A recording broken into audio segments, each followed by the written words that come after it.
Bismillahirrahmanirrahim. Ve salatu vesselamu ala abdihi ve rasulihi Muhammedin ve ala alihi ve ashabi ecma'in. Bugun biz sizning bilan yaxshi ham halal narsagina qabul bo'la degan o'sha narsalar turindagi hadisni qarayishaqmiz. Bu hadis Sahih Muslimda ham Imom At-Tirmizida keltirilgan, Abu Hurayra radhiyallohu anhudan rivoyat etilgan. Allohning elchisi sallallohu alayhi va sallam bunday deb aytgan: إن الله طيب لا يقبل إلا طيبا وإن الله أمر المؤمنين بما أمر به المرسلين فقال تعالى أعوذ بالله من الشيطان الرجيم يا أيها الرسل كلوا من الطيبات واعملوا صالحا وقال تعالى يا أيها الذين آمنوا كلوا من طيبات ما رزقناكم ثم ذكر الرجل يطيل السفر أشعث أغبر يمد يديه إلى السماء يا رب يا رب ومطعمه حرام ومشربه حرام وملبسه حرام وعذي بالحرام فأنى يستجب له. Allah'ın elçisi sallallahu aleyhi ve sellem aytgan: ey kishilar, Alloh taolo ko'rkam yaxshidan boshqa amallarni qabul etmay. Shunliqda Alloh taolo mu'minlarga, payg'ambarlarga buyurgan narsani amr etgan. Alloh taolo aytgan: ey payg'ambarlar, yaxshini oshag'iz ham ezgi amallar qiling'iz. Yana Alloh taolo aytgan: ey iymon keltiruvchilar, biz sizga bergan yaxshilarni oshag'iz.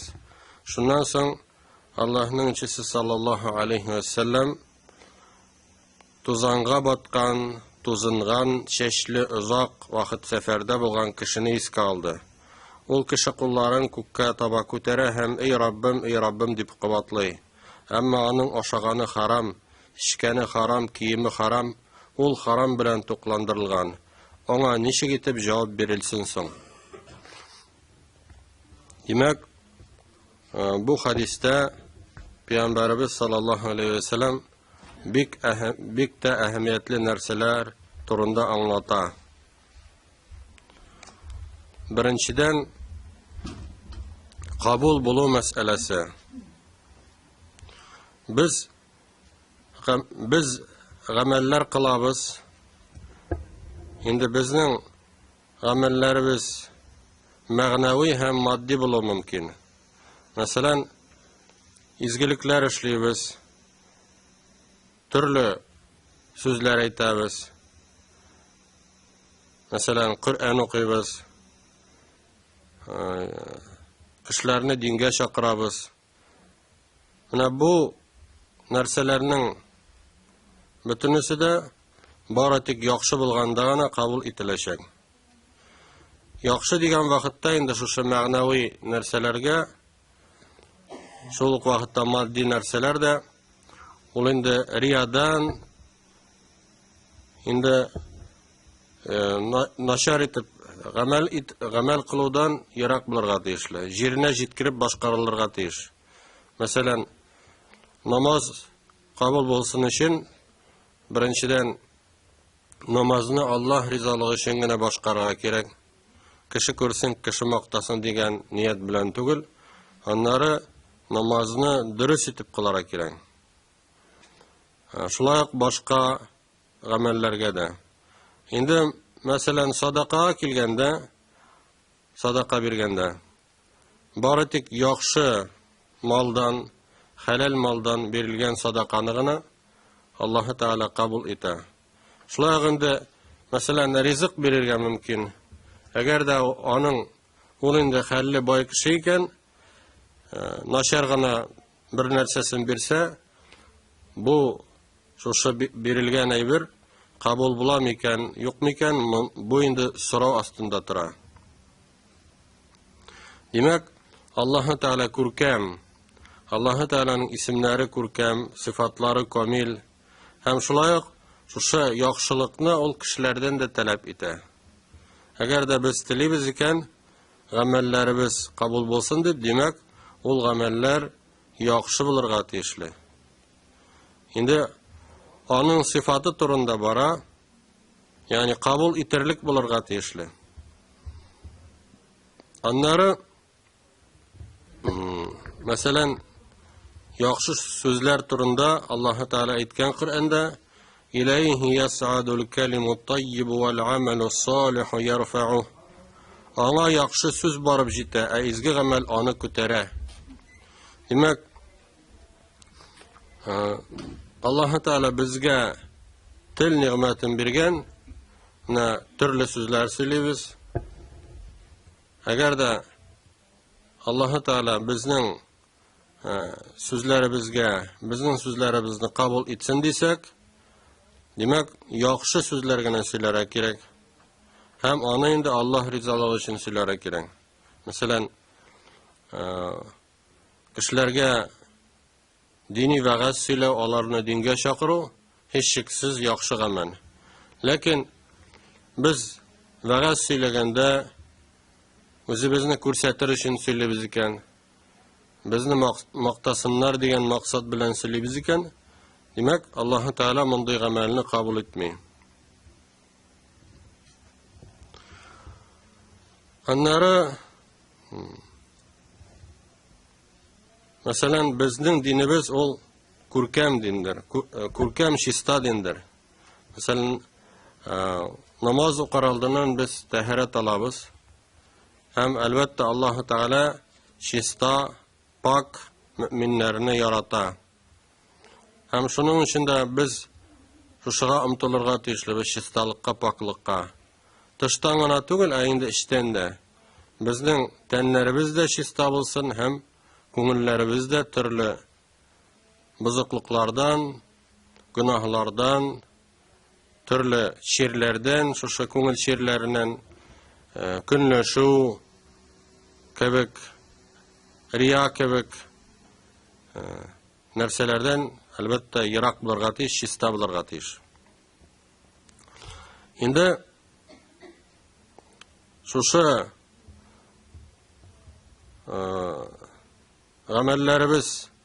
amellerimiz kabul bulsun için hadisten anlaşılganca bizning rizqimiz da halal bulurga tegishli. Alloh taolo aytgan Qur'onda ya ayyuhan nasu innal Peygamberimiz sallallohu alayhi vasallam aytgan Eyyuhan nasu innallaha tayyibun la yaqbalu illa tayyiban. Ey kishilar, shundoqda Alloh taolo ko'rkam ham bari tik ko'rkamnigina qabul etadi. Ham aytgan keltirib Qur'on oyatin ya'ni hadisda davom etgan va innalloha amara al-mu'minina bima amara bihi al-mursalin. Shundoqda Alloh taolo mu'minlarga, payg'ambarlarga buyurgan narsalarni buyurgan. Narsani buyurgan so'ng Alloh taolo payg'ambarlarga ol aytgan, Alloh taolo ya ayyuhar rusulu kulu minat tayyibati wa'malu solihan. Ey payg'ambarlar, yaxshini oshag'iz ham izgi amallar qiling'iz degan. Shular endi mu'minlarga bulay deb amr etgan ya ayyuhallazina amanu kulu min tayyibati ma razaqnakum. Ey iman keltirgan bandalar, biz sizga bergan yaxshilarni oshag'iz deyin, berganlardan yaxshilarni oshag'iz degan. Demak, bizning rizqlarimiz yaxshi bo'lirga tegishli. Yaxshi degani endi albatta eng birinchi sharatda halal deganni anglatadi. Agarda endi harom rizq oshasa kishi, onun duası bu hadiste kabul bulamısın deyip aytilar. Yani onun duası kabul buluğu şik astında tura. Hem elbette şula yok. Biz indi halal rizqni oshaganda da o'zimizga zarar keltirmaslik etib oshara kerak. Masalan, kishi ko'p oshasa, ol endi ona zarar kelishi mumkin. Endi bizning dinimizda bütün narsa bayon etilgan, anlatilgan. Nechik osharga da hatta. Agar da Payg'ambarimiz alayhissalomning hadislarini e'tibor etsak, masalan, oshaganda oshqozonni ishilishga bo'lar kerak. Birinchi ulushi endi ризыкка, икенче өлеше суга, өченче өлеше буш калдырырга диелгән. Аннары шушы дугаларны безнең кылган дугаларыбызның кабул булуы турында бер тапкыр Саад ибн Абу Ваккас Пәйгамбер алейхиссаламның сахабасы сораган аннан: "Эй Аллаһның илчесе, Аллаһдан минем дугаларым кабул булуын сорашы" дип, шушындай үтенеч белән мөрәҗәгать иткән. Аңа инде Пәйгамбәрбез саллаллаһу алейхи ва саллям булай дип җавап биргән: "Я Саад, атиб мат'амак такун мустаҗабад даъва."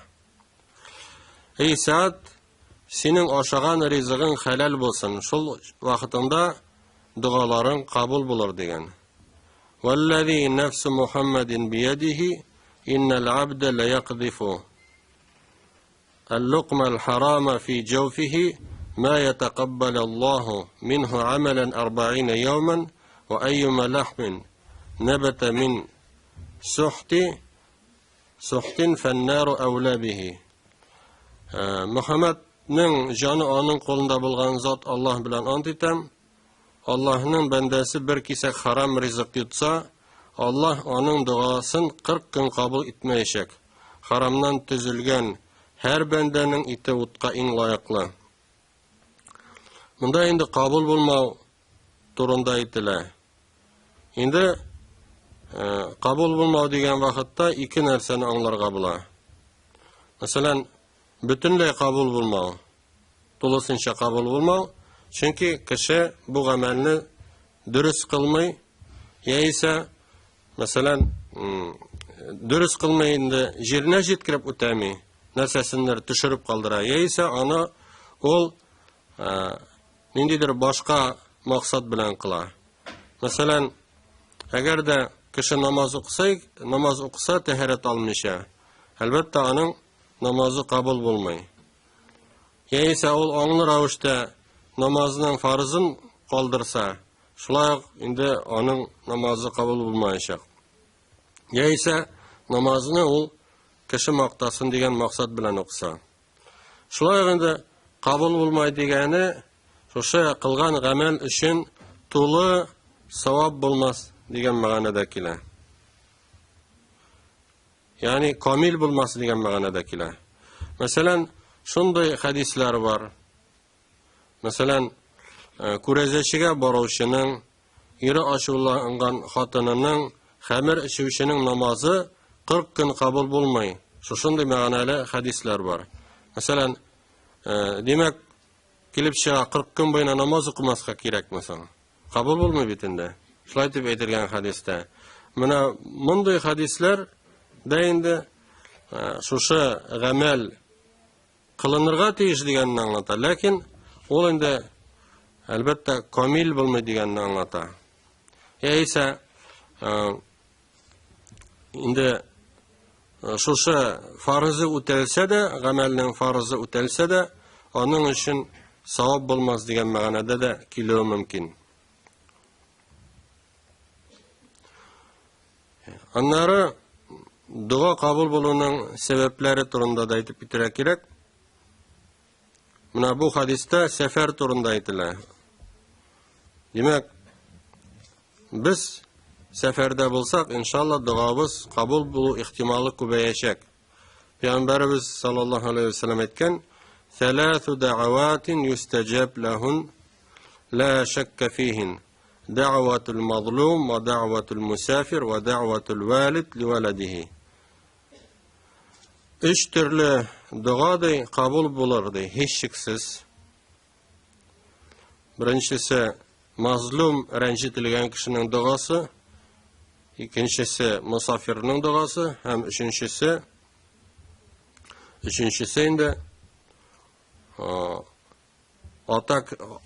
әти кешенең дуасы үзенең баласына карата.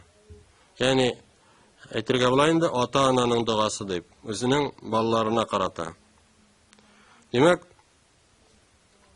менә шушындай вакытларда кылынган дуалар кабул була.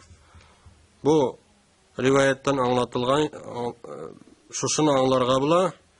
Әлбәттә, мөселман кеше ул башкаларны рәнҗетүдән курка.